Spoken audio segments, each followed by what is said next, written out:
Hi, this is Lee from ColouringQueen.net, and today I've got the beautiful book Enchanted Forest by Johanna Basford.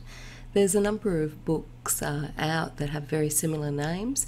This is by Johanna Basford, who is also the illustrator on a number of other successful colouring books.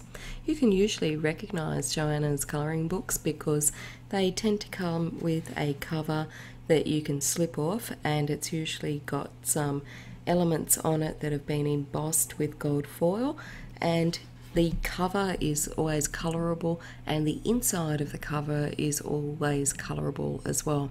Now, the reason that I mention this is that I have seen a number of purported copies of this book that are only 5 odd pages long, and they're not the original book. So if you see it super cheap and it says it's only a few pages long, you're really just getting a knockoff of her work. So please make sure you go to somewhere reputable to buy this book. It is a big book, it is not a small book, and we should always make sure that we protect artists' copyright because they put so much effort into producing these beautiful books for us.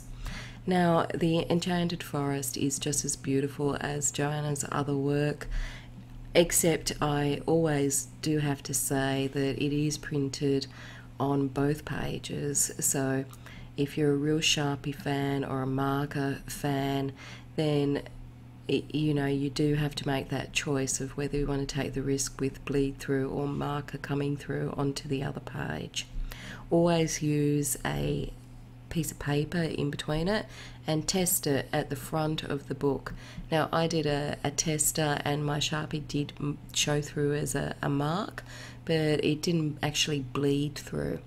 The paper quality with Johanna's books has been a little bit hit and miss. There's been some print runs that look like they've got thinner paper.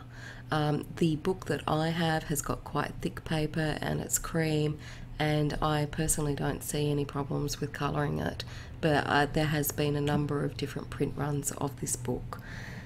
Now, the book contains beautiful illustrations that, as I said, they're printed on both sides and they're really intricate and detailed.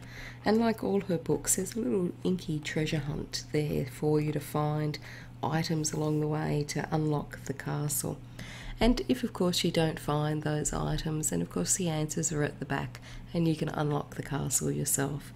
Now, at the back of this book are 2 beautiful fold out double page spreads, again printed on both sides, so you'll have to sort of choose how you're going to colour those, but they're absolutely gorgeous and a real bonus in the book. So have a look at the flip through below and tell me which is your favourite book that Johanna's put out.